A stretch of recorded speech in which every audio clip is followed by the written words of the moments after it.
Hello friends. So today we are going to start our third lesson. Lesson number 3. Model auxiliaries. Model auxiliaries.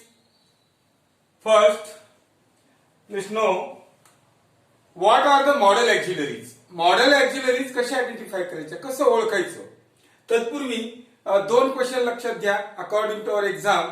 Number 1, underline the modal auxiliary, जे की तुमचा अवघ्या 2 ते 3 मिनिटांमध्ये आता complete होणार आहे.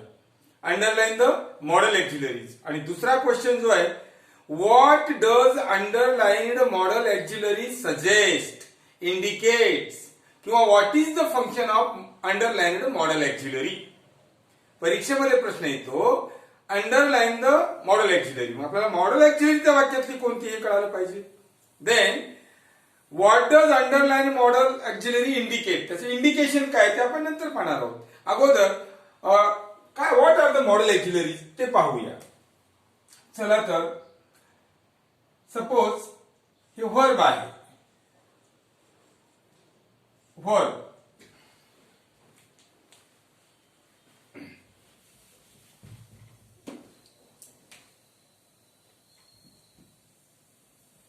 verb is divided into two parts.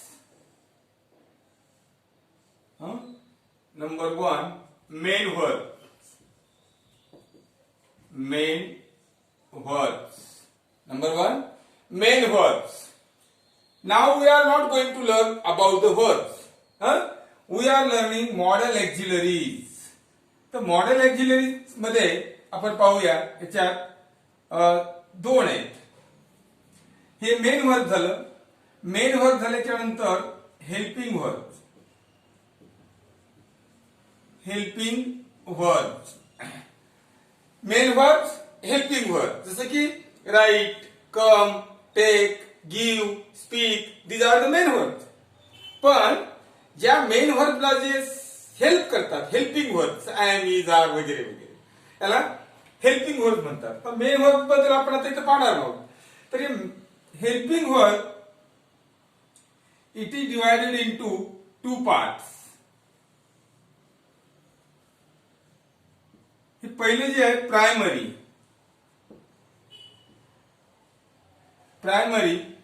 And second model. Okay, आता प्रायमरी मध्ये काय काय येते अगोदर आपण पाहूया.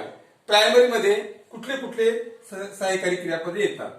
तर पहा, am, is, are, was, were. Am, is, are, was, were, have, has, had. Then do, does and did. Primary helping verbs. आता जे आपण आज पाहणार आहोत मॉडेल ऑक्झिलरीज, तर इथं पहा आता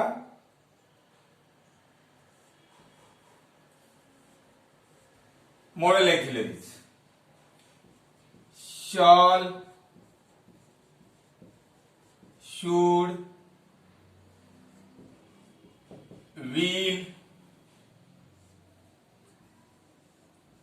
would, can, could, may, might, must, used to, need, dare. These are the model auxiliaries. आता मला सांगा की now we are well prepared for first question. What is the first question? Underline the model auxiliary. दिलेलं वाक्य पाहिजे आणि त्या वाक्यामध्ये एवढे शब्दापैकी जर दिसला त्याला अंडरलाईन करायचंय. It's so simple. Shall, should, will, would, can, could, may, might, must, used to, need, dare. आणखीन एक आहे ऑट टू. ऑट टू हे मॉडेल ऑक्झिलरीज आहेत. आता आपण याचं काय पाहिजे, हे आपण एक क्वेश्चन पाहिला की अंडरलाईन द मॉडेल ऍक्सिलरी. हे शब्द बघायचे, अंडरलाईन करायचे. Next, indications of modal auxiliaries. तर इंडिकेशन्स ऑफ मॉडेल ऍक्सिलरीज हा टेबल जो दिलेला given table, you have to by heart this table. हा तुम्हाला मुखोद्गत करावा लागेल. तर पाहूया याचे इंडिकेशन काय आहे. Shall and will suggest certainty. Shall and will suggest certainty, निश्चितता. दिलेल्या वाक्यात शॉल विल असेल तर ते सर्टॅनिटी दर्शवतं, निश्चितता दर्शवतं. शुड असेल, शुड, तर ते ऍडवाइस दर्शवतं, सल्ला किंवा suggestion. Would have used to. Would have used to indicates habitual action in the past. Habitual action in the past म्हणजे एखादी भविष्य काळामधील, भूतकाळातील एखादी सवय आहे, भूतकाळातील एखादी सवय आहे आणि ती सवय तुम्हाला सांगायची असेल तर वुड किंवा युज्ड टू वापरावं लागतं. Then can or could suggest ability, तुमच्यामध्ये क्षमता असणारी. आय कॅन टीच, मी शिकू शकतो. May, may means possibility and permission. It may be, कदाचित असं होईल, किंवा may I come in, permission आहे. माइट, कमी शक्यता, कमी पॉसिबिलिटी, लेस पॉसिबिलिटी आहे. मस्ट और ought to suggest obligation. Obligation means compulsion, means बंधनकारकता. We must attend the class. Need, necessity, गरज. And dare to, having courage. So friends, तुम्हाला सांगता आलं पाहिजे. Shall will certainty, should advise और suggestion, would use to habitual action in the past, can, could, ability, may, possibility or permission, might, less possibility, must or ought to, obligation, compulsion, and need, necessity, dare to, having courage. आणि या शब्दाला underline असेल तर तुम्हाला त्याचं indication असं लिहावं लागतं. दिलेल्या वाक्यात समजा वुडला अंडरलाईन आहे, तुम्हाला आन्सर लिहावं लागेल की habitual action in the past.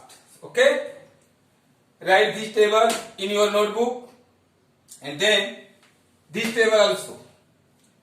Now, how the meaning changes?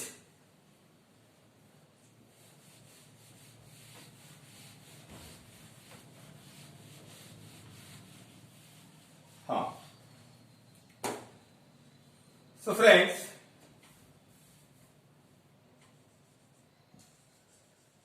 changes in model, changes in model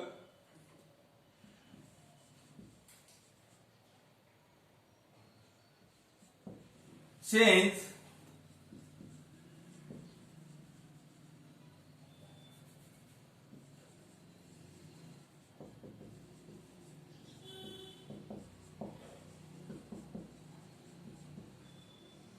changes in model change the meaning of sentence.